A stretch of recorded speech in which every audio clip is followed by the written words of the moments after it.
Dear friends, मैं आप लोगों के लिए बहुत ही बेहतरीन वीडियो लेकर आया हूँ सीटेट फरवरी 2026 के लिए इंग्लिश मॉक टेस्ट नंबर 2 को। अगर आप लोग मॉक टेस्ट नंबर 1 को नहीं देखें तो उसका लिंक आपको इस वीडियो का डिस्क्रिप्शन में मिल जाएगा।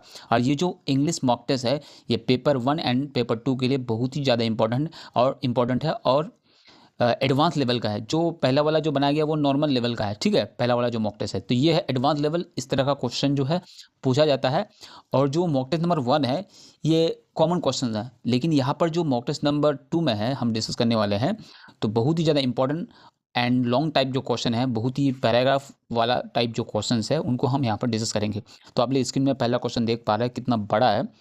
तो क्वेश्चन देख के डरना नहीं है, तो देखिए समझना है कि जो पैडागोजी से रिलेटेड जो क्वेश्चंस है वो उसमें समझना बहुत ज़रूरी होता है। तो चलिए क्वेश्चन नंबर 1 शुरुआत करते हैं और ये क्वेश्चन जो है बहुत ही इंपॉर्टेंट है।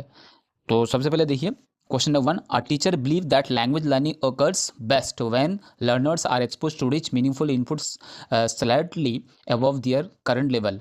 This believe aligns most closely with, कह रहा है कि एक टीचर बिलीव करता है कि बिलीव है कि द लैंग्वेज लर्निंग ओकर, जब लैंग्वेज की क्लास होती है या लैंग्वेज को सिखाया जाता है तो वो ज़्यादा अच्छा होता है जब learners are expose to rich, उसको रिच मीनिंगफुली इनपुट दिया जाता है slightly above their current level. जो उनकी करंट लेवल है अभी लैंग्वेज लर्निंग का, उससे थोड़ा लेवल जो है अप होता है और मीनिंगफुल इनपुट होता है उसमें देखा जाता है। तो ये जो बिलीव है, ये जो बिलीव है टीचर का, ये किससे साथ अलाइन होता है, कौन सी थ्योरी है जो या फिर कौन से जो मेथड है उससे अलाइन होती है।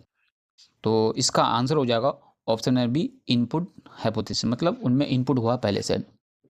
अब देखिए क्वेश्चन नंबर 2 क्या कह रहा है, which classroom practice best reflects a constructivist approach to teaching English. English teaching में जो है वो कौन सा जो प्रैक्टिस है जो बेस्ट रिफ्लेक्ट करता है कंसेप्टिविस्ट अप्रोच को, मतलब कौन सा यहाँ पर लर्निंग प्रैक्टिस है जो क्या है कंस्ट्रक्टिविस्ट अप्रोच जो है ये उसको रिफ्लेक्ट करता है, मतलब ये दिखाता है, दर्शाता है।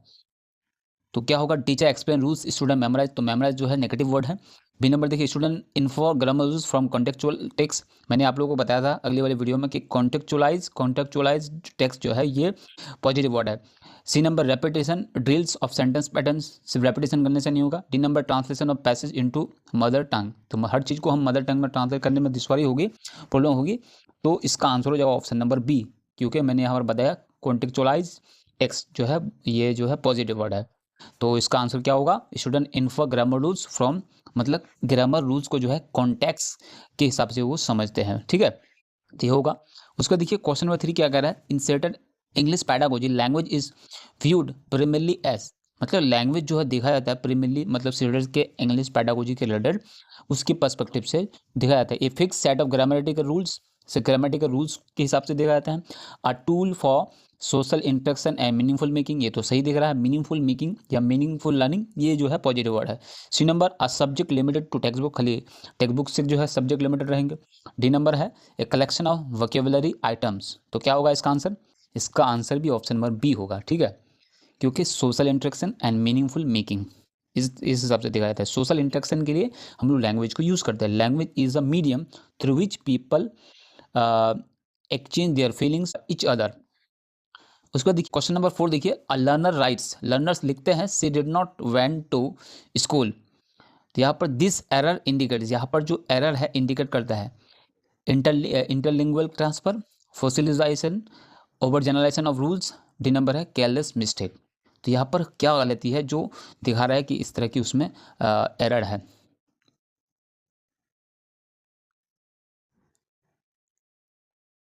तो यहाँ पर आप लोग देख पा रहे हैं गलती क्या है, she did not went to school, क्योंकि अगर डिड इस्तेमाल हो जाता है तो हम उसको वर्ब वन में ही यूज़ करना पड़ेगा। वेंट का देखिए या गो जो है वर्ब वन को यूज़ करना पड़ेगा। तो यहाँ पर क्या गलती है, वो गलती कौन सी है, interlingual transfer, fossilization, over generalisation of rules, तो इसका मतलब इसका आंसर हो जाएगा ऑप्शन नंबर सी, क्यों, जो इंग्लिश का जो जनरल रूल्स है वो जो है एरर है, ठीक है। तो इसका आंसर हो जाएगा option number C, over generalisation of rules, जो रूल्स होते हैं सबके लिए जो इक्वल रूल्स हैं होते हैं वही यहाँ पर मिस्टेक है, ठीक है। उसका देखिए क्वेश्चन नंबर 5 देखिए, which of the following questions test influential comprehension, what is the name of the protagonist, where does the story take place, where did the character decide to live despite the risk, how many paragraphs are there in the passage। तो क्या होगा इसका answer, आप लोग देख पा रहे हैं जो पॉजिटिव जो ब्रॉड माइंडसेट है उस टाइप के जो ऑप्शन है वो ज़्यादा आंसर होगा। तो इसका आंसर हो जाए ऑप्शन नंबर सी। देखिए यहाँ पे क्यों, क्योंकि इसमें सोचना पड़ेगा। इन्फ्रेंशियल कॉम्प्रिहेंशन मतलब उसको सोच समझ के आंसर देना पड़ेगा। तो इसलिए यहाँ पर जो दिख रहा है ऑप्शन नंबर सी वाई, क्योंकि वाई वाला क्वेश्चन जो है लॉजिकल रीजनिंग आ गया यहाँ पर, लॉजिकल थिंकिंग या फिर क्रिटिकल थिंकिंग आ गया। ठीक है, उसके बाद देखिए क्वेश्चन नंबर 6 क्या कह रहा है, विच assessment practice best support learning rather than judging learners. वो कौन सा जो असेसमेंट है, जो प्रैक्टिस है, बेस्ट सपोर्ट करता है लर्निंग को, ना कि judging learners. One time final examination, ये तो नेगेटिव वर्ड है। Continuous feedback during task, ranking student publicly, खाली रैंक करने के लिए हम लोग उसको असेसमेंट करेंगे, ये तो गलत बात है। नॉर्म रेफरेंस्ड टेस्टिंग, तो इसका आंसर हो जाएगा option number B, continuous feedback during task. Task के दौरान उसको कंटिन्यूस फीडबैक देंगे कि यहाँ पर ये गलती है, यहाँ पर इसको सही करना पड़ेगा, इसको ऐसे किया जाता है, तो कंटिन्यूस फीडबैक देना पड़ेगा। उसको देखिए क्वेश्चन नंबर 7 क्या कह रहा है, a teacher is wants to improve students speaking skills in English, which strategy is most appropriate. कह रहा है कि एक टीचर चाहता है कि वो इम्प्रूव करे स्टूडेंट्स स्पीकिंग इंग्लिश स्पीकिंग जो है उसको इम्प्रूव करे, तो वो कौन सी स्ट्रैटेजी है जो अप्रोप्रिएट रहेंगे यहाँ पे। Silent reading for long period, एकदम साइलेंटली लॉन्ग पीरियड जो है मतलब चीज़ों को या पैसेज को पढ़ेंगे। B number role plays and group discussion, ये होगा, रोल प्ले करेंगे इंग्लिश में। सी नंबर है राइटिंग ग्रामर रूल्स रिपीटेडली, बार बार उसको ग्रामर रूल्स को रिपीट करेंगे, ये तो नेगेटिव लग रहा है। डी नंबर है ट्रांसलेटिंग सेंटेंस डेली, सिर्फ ट्रांसलेट को हर दिन सेंटेंस को सिर्फ ट्रांसलेट करेंगे डेली, ये भी सही नहीं लग रहा है। तो आंसर क्या होगा, इसका आंसर होगा बी रोल प्ले, जिसमें बच्चा ज़्यादा एक्टिव है, क्योंकि यही प्रोएक्टिव दिख रहा है। क्योंकि ग्रुप डिस्कशन आपस में बातें करना, इसमें ज़्यादा सीख पाएंगे बच्चे, खास करके जो स्पीकिंग वाला कोर्स है, स्पीकिंग वाला स्किल है, कोई भी लैंग्वेज हो, आपस में अगर बात करेंगे तो ज़्यादा वो सीख पाएंगे, ये स्ट्रैटेजी बेस्ट रहेगा। ठीक है, उसको देखिए क्वेश्चन नंबर 8 क्या कह रहे हैं, which statement about errors in language learning is most appropriate. Which statement about errors in language learning में कौन सी स्टेटमेंट जो है वो एरर जो है अप्रोप्रिएट है। Error should always be corrected immediately, कहता है कि जो एरर है, जो गलती है, जो मिस्टेक्स है, उसको तुरंत जो है उसको सही करना पड़ेगा, सही किया जाना चाहिए। बी नंबर है errors indicate failure in learning, error जो है फेलियर दिखता है लर्निंग में। C number errors are a natural part of language development, ये तो नेचुरल पार्ट है, गलती तो हो ही सकती है। डी नंबर है errors must be punish to prevent repetition, कहता है गलती बार बार ना हो इसलिए उसको पनिश करना हो, ये तो नेगेटिव है, क्योंकि जब तक नहीं सीखेगा बच्चे जो है उसको गलती ही करेगा, तो उसको समझाना पड़ेगा। तो यहाँ पर आंसर क्या होगा, इसका आंसर होगा option number C, errors are a natural part of language development. Language जब सीखता है तो उसमें गलती तो होना ही है। उसके बाद देखिए क्वेश्चन नंबर 9 क्या कह रहा है, the main purpose of teaching grammar at the elementary level is to help learners. तो कह रहे हैं तो मेन पर्पज होता है टीचिंग ग्रामर को पढ़ाना है द एलिमेंट्री लेवल, मतलब 6 to 8, वो जो है हेल्प करता है लर्नर को मेमोराइज रूल्स एक्यूरेटली जो है रूल्स को, ग्रामर के रूल्स को जो है याद करना। बी नंबर पास एग्जामिनेशन ओनली, सिर्फ एग्जाम पास करने के लिए, ये तो गलत बात है, मेमोराइज भी गलत है, नेगेटिव है। C number use language meaningfully and correctly, meaningfully उसको समझना और correctly. D number avoid speaking until grammar is master, कहता है कि जब तक ग्रामर जो है मास्टर ना किया जाए, ग्रामर में एक्सपर्ट ना बन जाए, तब तक बोलने से अवॉइड करना चाहिए, ये तो गलत बात है। जब हम बोलेंगे नहीं तो सीखेंगे कैसे। अगर हम मान लें कि स्विमिंग करना चाहते हैं, तो स्विमिंग हम ऐसे बुक्स बनने से या फिर अलग अलग लोगों से सिर्फ बता के या उससे सुन के सीखने से नहीं होगा, हम कभी ना कभी हमको पानी में जाना ही पड़ेगा, तभी हम सीख सकते हैं। तो इसलिए यहाँ पर यूज़ करना ही पड़ेगा, अगर हम बोलेंगे तो हम सीख लेंगे। ठीक है, तो इसका आंसर क्या होगा, option number C, question number 9 का आंसर ऑप्शन नंबर सी होगा, यूज लैंग्वेज मीनिंगफुली उसको लैंग्वेज को यूज करना पड़ेगा और करेक्टली। उसका देखिए क्वेश्चन नंबर 10 क्या कह रहा है, क्वेश्चन नंबर 10 देखिए, which activity integrates reading and writing skill most effectively. तो कह रहे हैं कि कौन सी एक्टिविटी है जो इंटीग्रेट करता है रीडिंग एंड राइटिंग स्किल को मोस्टली इफेक्टिवली करता है। कॉपिंग answer from the text book से आंसर कॉपी करना, ये तो बच्चा सीख नहीं पाएगा, इसमें एक्टिव नहीं रहेगा बच्चा। बी नंबर है writing a response to story read in class. C number memorizing spelling को मेमोराइज करना। डी नंबर है ग्रामर ड्रिल वर्कशीट, मतलब ग्रामर को प्रैक्टिस करना, बार बार करना, एकदम कई बार दोहराना। तो क्या होगा इसका आंसर, तो इसका आंसर हो जाएगा option number B, writing a response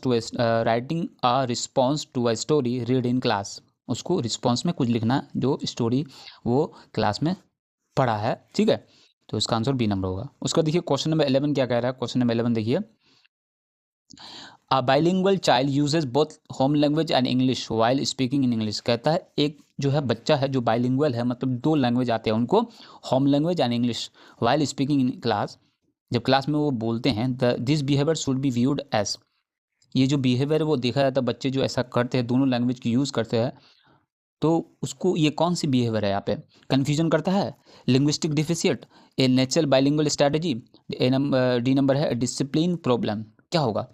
तो इसका आंसर होगा option number C, natural bilingual strategy, क्योंकि ये नेचुरल तरह है। तो जब दो लैंग्वेज करेंगे, दो लैंग्वेज वो जानते हैं, तो क्या होगा, कभी ना कभी जो दोनों लैंग्वेज को आपस में मिक्स करेगा ही। ठीक है, क्वेश्चन नंबर 12 देखिए, which teaching approach emphasises fluency before accuracy. तो कह रहा है कि वो कौन से जो है टीचिंग अप्रोच है जो एम्फसाइज करते हैं कि एक्यूरेसी से पहले फ्लुएंसी लाना पड़ेगा, मतलब एक्यूरेसी से पहले मतलब फ्लुएंसी लाना पड़ेगा।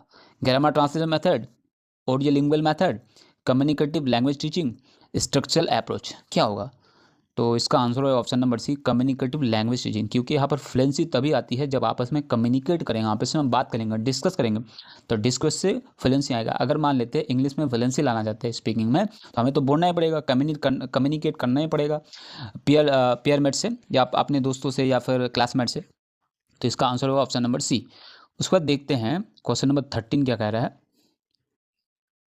इन language assessment validity refers to, कहते हैं इन लैंग्वेज असेसमेंट में जो वैलिडिटी रेफर करता है, कंसिस्टेंसी ऑफ स्कोर्स, स्कोर लगातार बढ़ता ही है उससे, ईज ऑफ चेकिंग आंसर को चेक करना, सी नंबर है measuring what the test intend to measure, D number length of the question paper को लेंथ को बनाना, क्या है ये?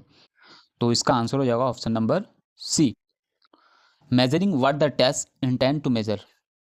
उसके बाद देखिए क्वेश्चन नंबर 14 क्या कह रहा है, विच of the following best support vocabulary development, वो कौन सा जो है यहाँ पर जो बेस्ट सपोर्ट करता है वोकैबुलरी डेवलपमेंट को, तो इससे पता चलता है कि वोकैबुलरी डेवलपमेंट हुई है।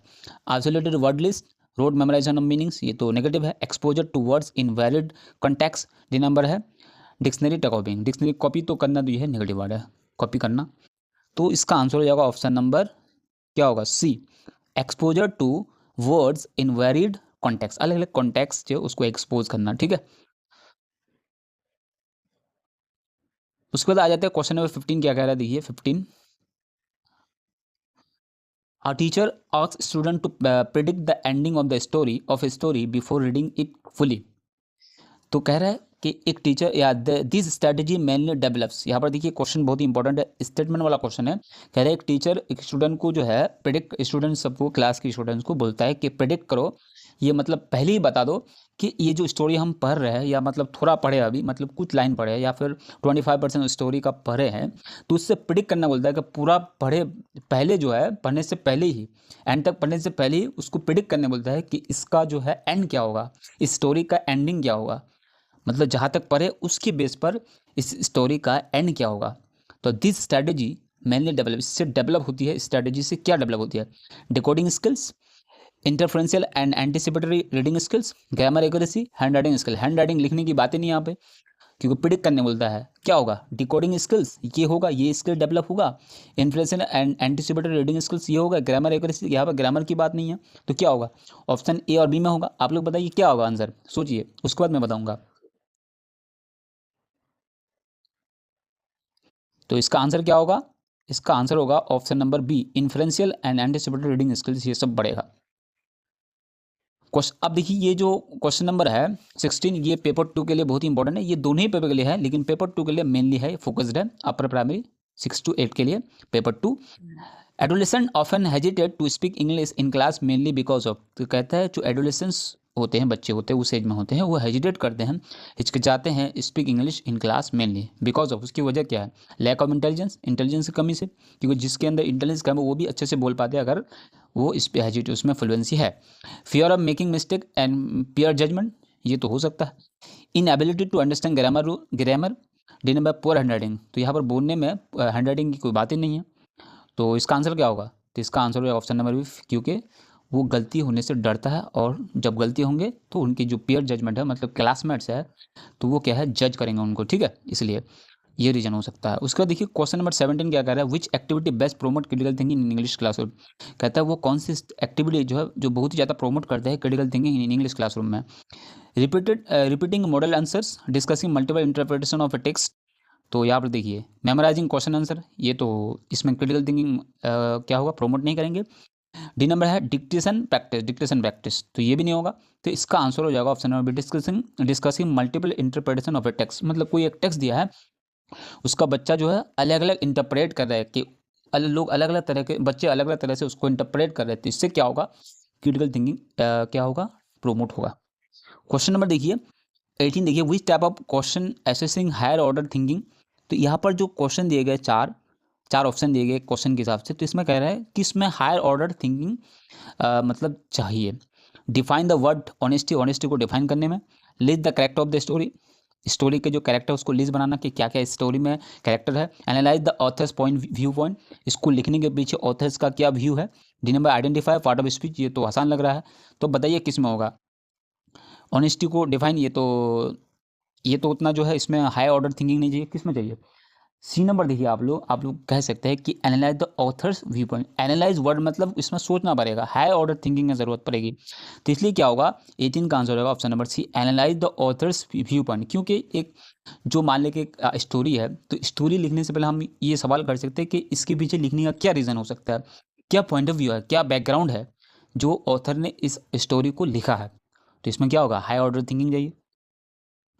उसके देखिए क्वेश्चन नंबर 19 क्या कह रहा है, a teacher want to assess listening skill authentically जो है एक टीचर एसेस करना चाहता है लिसनिंग स्किल्स को। Which tool is most suitable, कौन से टूल जो है वो बहुत ही ज़्यादा सुटेबल है। Written grammar test, listening to an audio clip and responding to task, silent reading comprehension, उसके बाद ट्रांसलेशन एक्सरसाइज। तो क्या होगा आंसर, ऑप्शन नंबर बी होगा, दिख ही रहा है, क्योंकि listening to an audio clip, एक ऑडियो क्लिप को उन लोगों को सुनवाता है, और रिस्पॉन्डिंग टू टास्क, और उसके हिसाब से टास्क देता है, तो उसमें क्या होगा, लिसनिंग स्किल को इम्प्रूव करेगा, है कि नहीं। तो इसमें ये दिखाया कि बच्चे सुनने में कितने अच्छे हैं, कितने ध्यान से सुनते हैं, तो इससे पता चलेगा। तो क्वेश्चन नंबर 19 का आंसर होगा ऑप्शन नंबर बी, ठीक है। उसके बाद आ जाता है क्वेश्चन नंबर 20, बहुत ही इंपॉर्टेंट क्वेश्चन है। In inclusive English classroom, inclusive class, तो उसके रिलेटेड मैं वीडियो बना दिया हूँ, तो आप लोग जाके देख सकते हैं। इंस्ट्रक्शन शुड बी, कि इंक्लूसिव इंग्लिश क्लासरूम में जो है इंस्ट्रक्शन होनी चाहिए सेम फॉर ऑल लर्नर्स, सबके लिए सेम, ये तो नहीं हो सकता है, क्योंकि इंक्लूसिव के हिसाब से ये गलत है। Rigid and text book centred, क्योंकि चाइल्ड सेंटर्ड होना चाहिए, यहाँ पर टेक्स्ट बुक सेंटर्ड दिया है। Flexible and needed based, D number है एग्जामिनेशन ओरिएंटेड ओनली वाला जो ज़्यादातर नेगेटिव होता है, तो आंसर हो जाएगा ऑप्शन नंबर सी, फ्लेक्सिबल होना चाहिए, जिसको जितनी ज़रूरत उस हिसाब से करना चाहिए, ठीक है। किसी को कोई धीरे धीरे समझते, कोई जल्दी समझ जाते हैं, तो सबको लेकर चलना पड़ेगा, तो ये है फ्लेक्सिबल एंड नीड बेस्ड। अब आ जाते हैं क्वेश्चन नंबर 21, देखिए क्या कह रहा है, which statement best reflect the spirit of NEP 2020 in language teaching. वो कौन से जो स्टेटमेंट है जो रिफ्लेक्ट करता है स्पिरिट ऑफ NEP 2020 को लैंग्वेज टीचिंग में। एम्फेसाइज ऑन रोट लर्निंग, ये तो नेगेटिव है इसके हिसाब से, NEP के हिसाब से। Multilingualism and learner centred pedagogy, ये तो सही लग रहा है। C number exam focus instruction, क्योंकि NEP के हिसाब से सिर्फ एग्जाम बेस्ड पढ़ाने से नहीं होगा, टीचिंग करने से नहीं होगा। डी नंबर है टीचर डोमिनेटेड क्लासरूम, तो टीचर सेंटर्ड हो गया ये, तो ये भी गलत हो गया। स्टूडेंट सेंटर्ड क्लासरूम या फिर चाइल्ड सेंटर्ड क्लासरूम होने चाहिए, तो इसका आंसर क्या हो जाएगा, ऑप्शन नंबर बी होगा, 21 का बी होगा। उसका देखिए question number 22, which of the following is an example of authentic assessment. यहाँ पर कौन है जो ऑथेंटिक असेसमेंट का एक एग्जांपल है। Multiple choice grammar test, writing a real life letter और email, fill in the blanks worksheet, D number है मैचिंग कॉलम। तो क्या होगा, ऐसे ही दिख रहा है, रियल लाइफ जो होने से क्या होता है वो पॉजिटिव माना जाता है, तो 22 का आंसर होगा option number B, real life, writing a real life letter और ईमेल, मतलब रियल लाइफ लेटर या ईमेल लिखना, ठीक है। उसका देखिए क्वेश्चन नंबर 23 क्या कह रहा है, peer assessment in English classroom mainly helps learners to. तो पेयर असेसमेंट, आपस में असेसमेंट करना बच्चों के दरमियान in English classroom mainly helps करता है लर्नर्स को कंप्लीट विथ क्लासमेट, क्लासमेट के साथ कॉम्पीट करना, develop reflective and evolutive skills, memorise answer ये नेगेटिव है, अवॉइड टीचर फीडबैक नहीं देगा, तो इसका आंसर क्या होगा, इसका आंसर होगा ऑप्शन नंबर बी, 23 का क्या होगा, बी होगा, क्योंकि डेवलप रिफ्लेक्टिव अपने आप को रिफ्लेक्ट करवाएगा कि हम लोगों ने कितना सीखा और कहाँ पर कमी है, कहाँ पीछे। 24 देखिए, student understand spoken English but struggle to speak, लेकिन एक स्टूडेंट है जो स्पोकन इंग्लिश को समझता है बट स्ट्रगल टू स्पीक, लेकिन बोलने में स्ट्रगल करता है अभी भी। This stage is best describe, ये स्टेज जो है डिस्क्राइब करता है लैंग्वेज फेलियर को, साइलेंट और रिसेप्टिव फेज को, फॉसिलाइजेशन स्टेज को, कंप्लीट एक्विजिशन को। तो 24 का आंसर हो जाएगा option number B, silent and receptive phase, इसका मतलब साइलेंटली वो सुनता बोलता कुछ नहीं है। उसका देखिए 25 देखिए, which practice best support learners with reading difficulties, which practice best support करता है लर्नर्स को विद रीडिंग डिफिकल्टीज, जिसको रीडिंग में डिफिकल्टी है, वो कौन सी जो है प्रैक्टिस है सपोर्ट ज़्यादा करते हैं। Asking them to read aloud daily without support, तो ये तो गलत है क्योंकि उसको रीडिंग में डिफिकल्टीज है, लेकिन उसी को हम उसको खाली रीड करने बोलेंगे अलाउड मतलब जोर जोर से बिना सपोर्ट दिए, तो ये तो गलत लग रहा है। Provide guided text and guided reading. C number ignoring reading errors, उसकी गलतियों को इग्नोर कर देंगे, ये भी गलत है। Number giving more homework, homework ज़्यादा देंगे तो और तो नहीं पाएगा, तो इसका आंसर क्या होगा, ऑप्शन नंबर बी क्या होगा, 25 का ऑप्शन नंबर बी होगा। प्रोवाइडेड ग्रेडेड टेक्स्ट, ग्रेडेड मतलब बड़े बड़े टेक्स्ट में दिखाएंगे, ये गाइडेड रीडिंग जो बताएंगे वही करेगा, ठीक है। उसका देखिए क्वेश्चन नंबर 26 देखिए, विच component is most essential in teaching writing skill, teaching writing skills में जो है कौन सी कंपोनेंट ज़्यादा एसेंशियल है। ओनली करेक्ट स्पेलिंग, ओनली वाला तो नेगेटिव है। Focus on final product only, सिर्फ फाइनल प्रोडक्ट पर हम फोकस करेंगे, तो ये भी गलत है। सी नंबर है process approach including drafting and revising, drafting करेंगे अप्रोच को एंड रिवाइज करेंगे। स्पीड ऑफ राइटिंग, तो इसका आंसर हो जाएगा ऑप्शन नंबर सी होगा, क्या होगा, सी। उसके बाद आ जाता है 27 देखिए, which of the following is the characteristic of good English text book, यह कौन सी कैरेक्टर है जो गुड इंग्लिश टेक्स्ट बुक को ये बताता है कि ये गुड इंग्लिश टेक्स्ट बुक की ये कैरेक्टरिस्टिक है, कौन सी यहाँ पे। ओवरलोडेड ग्रामर रूल्स, जिसमें ग्रामर रूल्स बहुत ज़्यादा लोडेड होगा, ये तो नेगेटिव लग रहा है।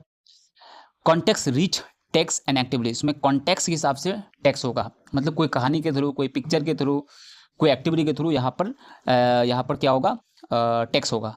ओनली एग्जामिनेशन क्वेश्चन, सिर्फ एग्जाम के लिए क्वेश्चन होंगे। डी नंबर है नो विजुअल और टास्क, कोई इसमें विजुअल नहीं रहेगा, कोई पिक्चर नहीं रहेगा, कोई ड्राइंग नहीं रहेगा, ये भी गलत है।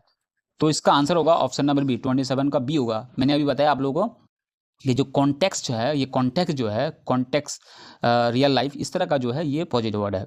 उसके बाद आ जाते हैं question number 28, the main objective of teaching poetry at upper primary level is to, कहता है मेन ऑब्जेक्टिव क्या है टीचिंग पोएट्री वगैरह टीचिंग करेंगे प्राइमरी लेवल पे, तो वो हेल्प करता है, वो मेन पर्पस क्या है, मेमोराइज पोएम्स को मेमोराइज करने के लिए। मैंने मैं analyse figure of speech only, क्योंकि अभी वो छोटे हैं फिगर ऑफ स्पीच, तो बात ही दूर की बात है ये। Cinema appropriate language rhythm and emotions, appreciate language को एप्रिशिएट करने के लिए, रिदम जानने के लिए पोएम्स का, एंड इमोशंस को, ये तो सही लग रहा है। डी नंबर है आइडेंटिफाई राइमिंग वर्ड्स ओनली, सिर्फ राइमिंग वर्ड को आइडेंटिफाई करेंगे, ये भी नेगेटिव है।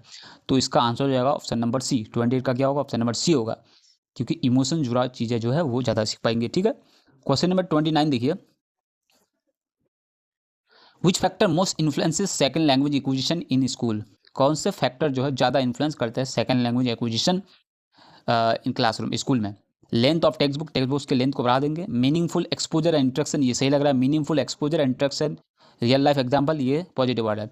स्ट्रिक्ट डिसिप्लिन बहुत ज़्यादा बढ़ा देंगे। स्पीड ऑफ सिलेबस कंप्लीट, बहुत ही तेज़ी के साथ इस सिलेबस को कंप्लीट करेंगे, ये भी नेगेटिव है।